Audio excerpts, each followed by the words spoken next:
So okay, here we'll do our refuge. But for a second, let's sit for a second. And let's set our motivation. Make clear the reason and the purpose that you're here today.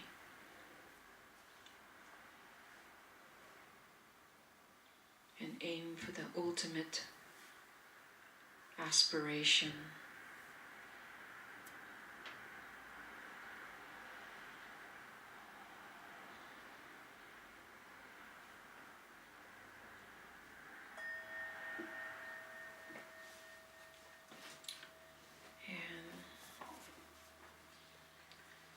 Okay, on page 1.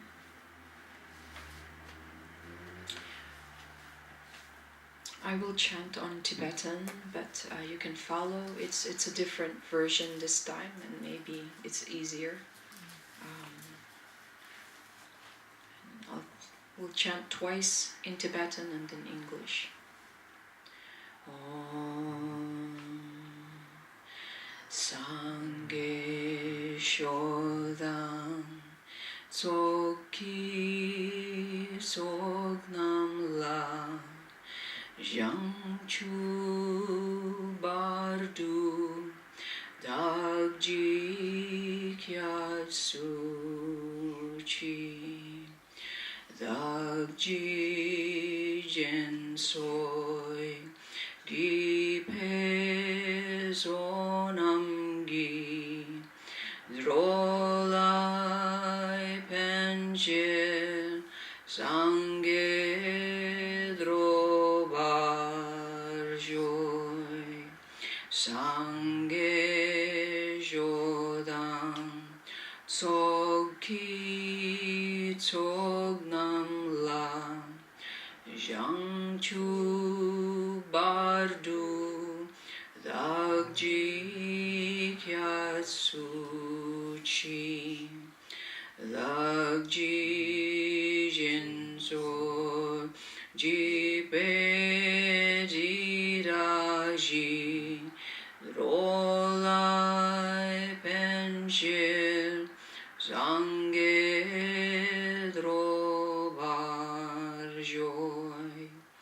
I go for refuge until I am enlightened to the Buddha, the Dharma, and the Supreme Assembly. By my merits of practicing giving and other perfections, may I become a Buddha to benefit all sentient beings. May all Mother sentient beings, boundless as the sky, have happiness and the causes of happiness. May they be liberated from suffering and the causes of suffering. May they never be separated from the happiness that is free from sorrow. May they rest in equanimity, free from attachment and aversion. Reverently, I prostrate with my body, speech and mind, and present clouds of every offering, actual and mentally transformed. I confess all my destructive actions, accumulated since beginningless time, and rejoice in the virtues of all holy and ordinary beings. Please remain until cyclic existence ends, and turn the wheel of Dharma for sentient beings. I dedicate all the virtues of myself and others to the great awakening.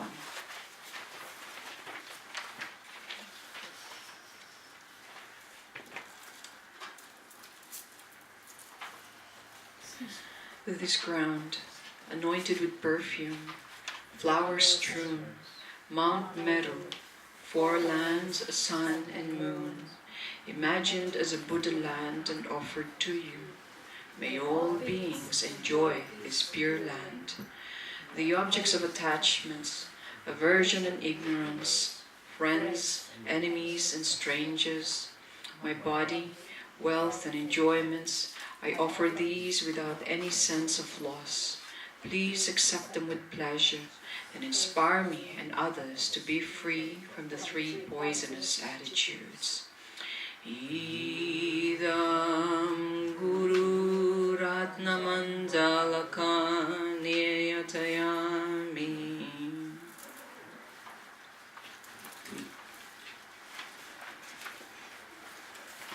Okay.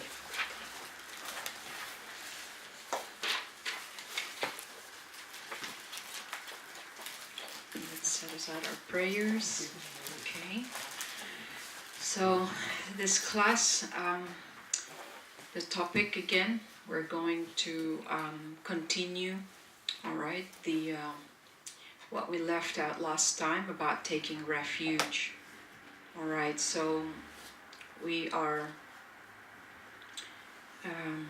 We definitely have understood a little bit more why the three jewels are ultimately our objects of refuge, right? And their qualities, we've talked about that last time. And so what are the difference between, why they are objects of refuge? Why do we have to take refuge? What's the cause, right? Because it's not just like, well, just because I want to be a Buddhist, I have to do this. It's basically, it is a requirement, okay? But why? Why we need to take refuge? Okay, and why the three, not one? Yeah. So, a very good question, So then you probably will even have a question where, well, there's so many Buddhas, which one? Yeah. But everybody understand that the Buddha, when it is the name Buddha, okay, it's not just like one being, okay? Buddha means any being who actually was awakened.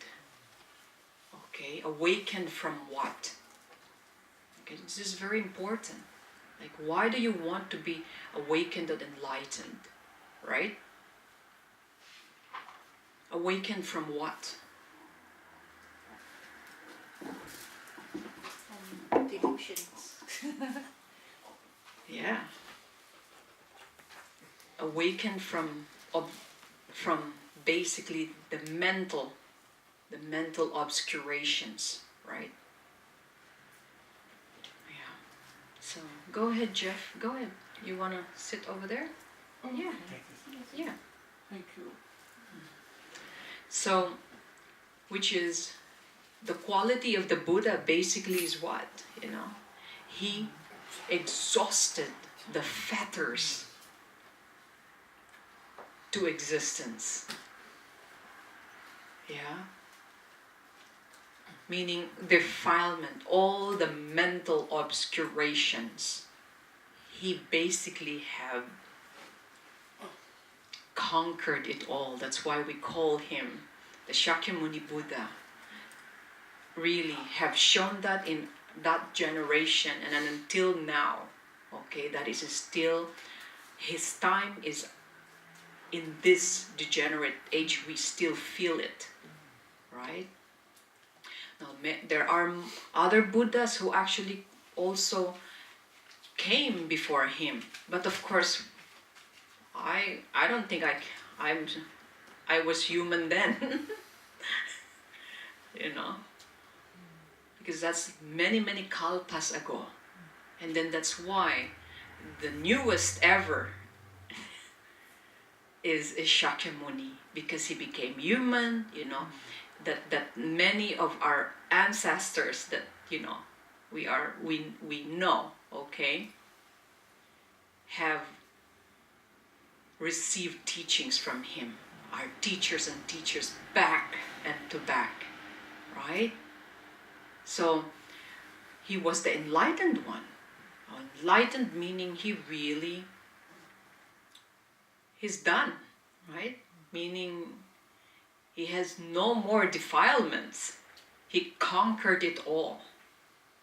Whatever, he basically have understood the nature and have realized, I should say, he realized the nature of reality beyond imagine. He, all these qualities and the marks and the qualities of the Buddhas.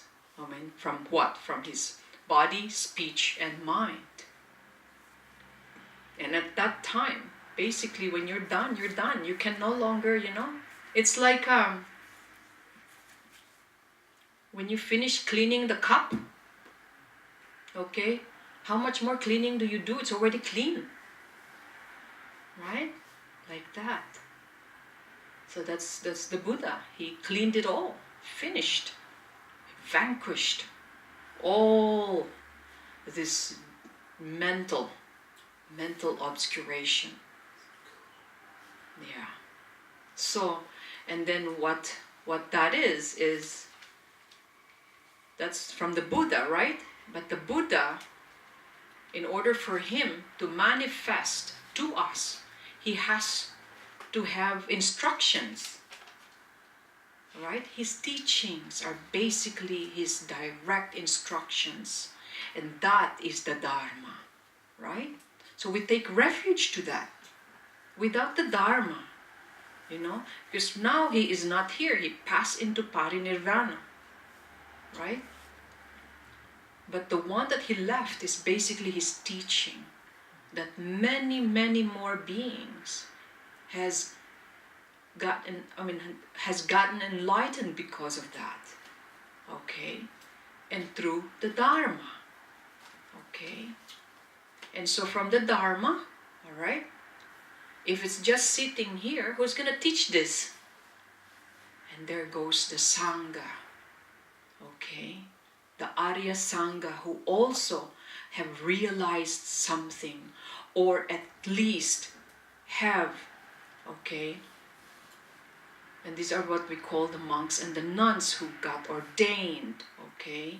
And at least have somehow trying to realize themselves, But when they said, who are these Arya, I explained last week, the Arya Sanghas, basically have realized something, okay? Meaning realize their mental defilements, okay? Realize the self, okay? And become to work on proper or complete total renunciation. These are the renunciant, okay? They renounce samsara and working not only to liberate themselves, okay, but for us, for this lineage is Mahayana. You are not, Mahayanists are only not working for themselves. You understand that, right? Not only to liberate yourself, only you. You know the song Only Me? Not that, okay? And also the song Only You. I guess that's the beginning of the song, right? Okay, so who will teach the Dharma? Okay, in a physical form, right? It has to be the Arya Sanghas, okay, who have taken vows, all right? And so they are the holders of the Dharma. And that's where we receive them, okay? We receive the teachings. And of course, the Arya Sangha has to be impeccable with their discipline, Who would believe the Dharma? Okay, if someone's holding the Dharma and preaching it, and would you be able to change? Would you be able to bestow change to others? When someone is actually practicing the contrary of what the teachings of the Buddha, no one will believe. Then the Buddha's teaching is then not going to be effective, right? And the reason why the Arya Sanghas, okay, and these are the community of monks and nuns who really, have practiced themselves, okay, to reflect on to others, to bring them into the Dharma. And that way, everyone can attain, okay, that enlightened state of being. Now, enlightening means it's not like you're gonna start to turn yellow, okay, like lights coming out of your head, forming a halo. It's Doesn't it happen? I don't know. I haven't seen one yet. Because they have the colours around them. Well, that is just the emanation of, but that's I guess we visualize it like, all of a sudden, like person turns like gold, Yeah. Yeah, well, I don't know, have you seen one? Yes. But I cannot say who is it.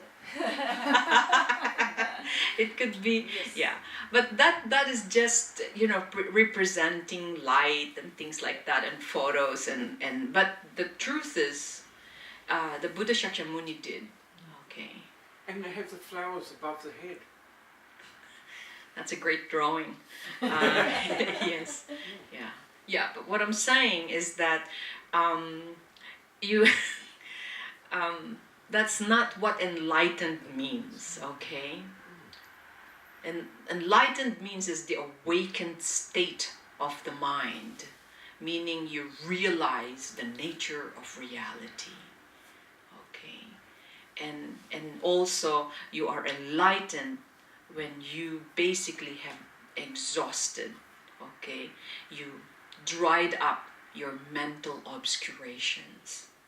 You no longer have any, this dualistic mind, okay? And then, of course, that is all because we have the great, the compassion, okay? When one realized the genuine essence of compassion, the impartial compassion, because we can test compassion right now. You want to test compassion?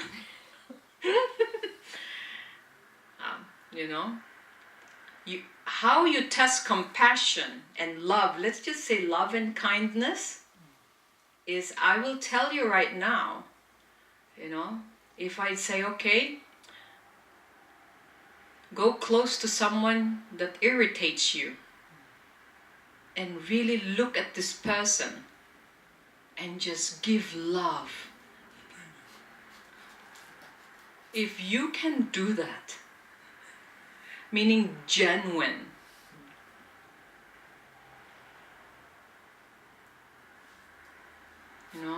then that's the only time. Then when the person, like for example your enemy, okay, you can come close and you open the door, for your enemy to go first, serve him food genuinely. If you can do that, no impartial feeling, like you're only good to the ones that likes you, and you really bow to those ones that does not like you. If you can do that, you think you can do that? Not yet. Yeah. Yes. When you, for example, I want to buy her like really good, most expensive coffee today. I will offer it to her. And you really do that. Let's see how you're feeling. You can test that. If you cannot still think that, oh, no way, not yet. Okay, you still have the impartiality feeling. Then Yeah, if you are irritated with someone, that is a mental obscuration. The Buddha basically has no irritation at all. It does not even come. Okay? So that's just one little, very little example, then very mundane. Okay? So, okay.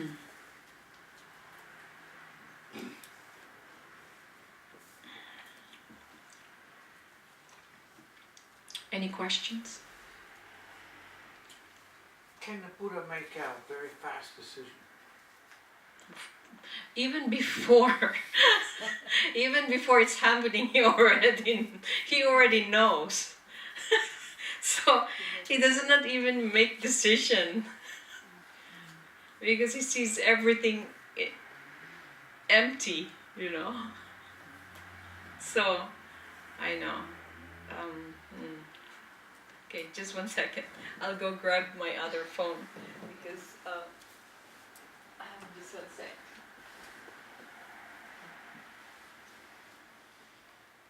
Yes, go ahead. Yeah, because this term usually used for Tibetan. They always like to use manifestations of Sakyamuni Buddha or What? Manifestation? Yeah, of like Sakyamuni Buddha or Guru Rinpoche or maybe Taras or what. So what is the actual meaning of that? The manifestation of that. Of the beings, the Buddhas. So well, I'll give you one example. You're a mother, right? You're a mother. There's only one mother in your family. I mean, in your family, right? There's no other mother.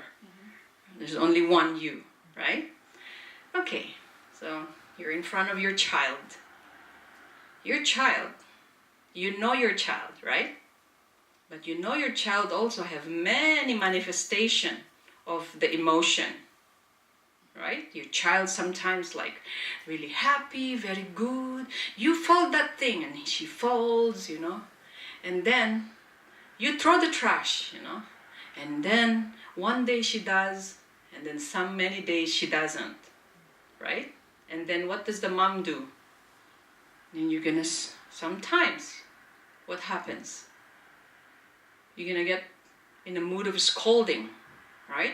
Or even warning the child. It's like, if you don't do that, but you're still the same mother, right? How come you change your personality in order for the child to listen to you? What happens? Right? And then your child gets a little bit like, oh, mom's so serious now. I better do this, That. You have your compassion emanation, and then at times you have a wrathful emanation. But you're only one mom. In order for what? For this one child who has many, many emotions. Basically, I just pointed out 2 emotions. But we have almost about 82 emotions. Yeah? To the Buddha. And this is the part when the compassion Buddha is basically when he was the beginning, like the discipline Buddha, okay?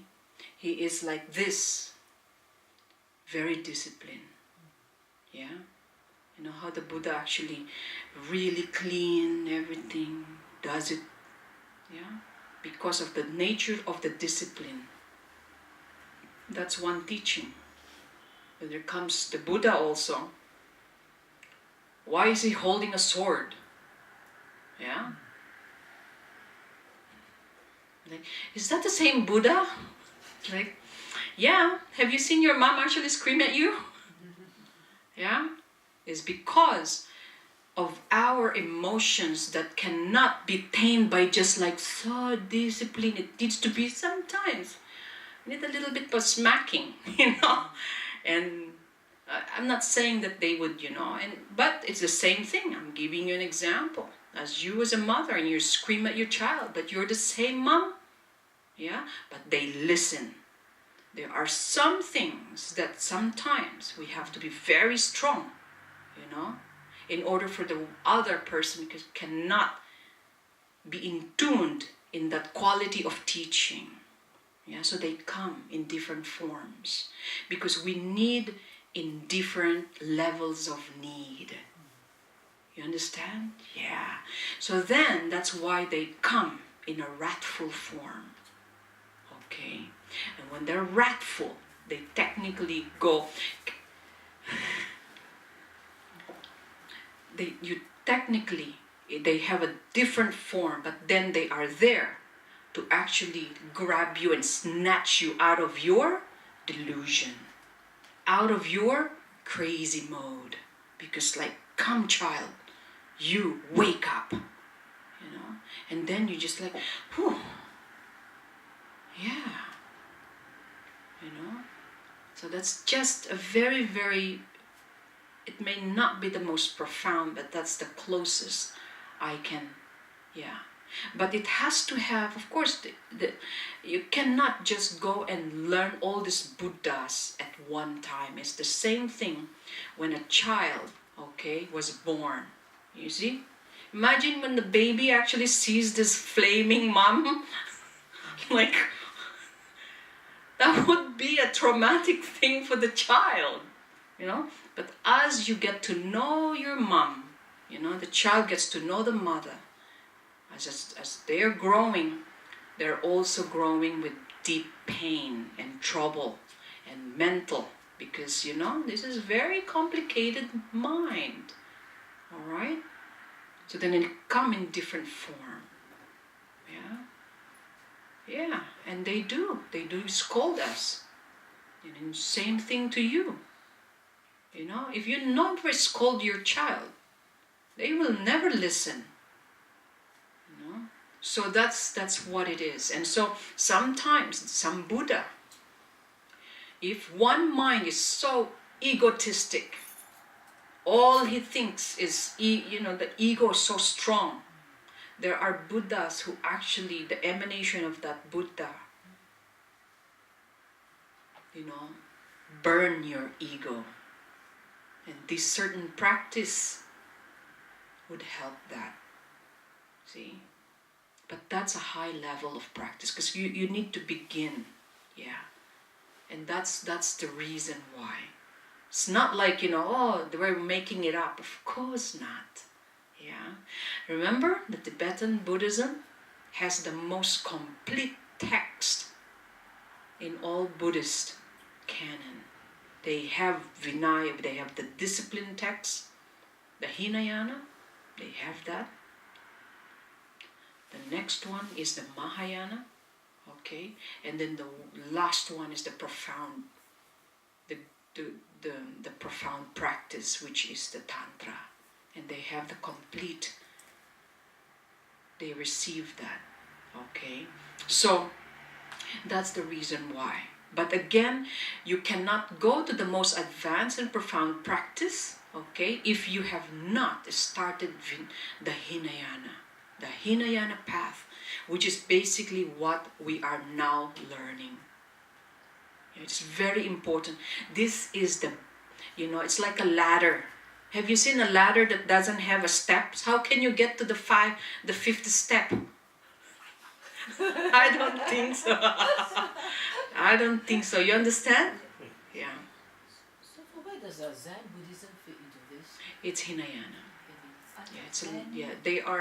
They are basically, they call it, there are the hearers and who the hearers are basically the Sravakas, They are hearers. They listen to the teachings and then they meditate on it, But the Zen is of course another aspect. Again, it's a different discipline. I don't exactly know how, but that is the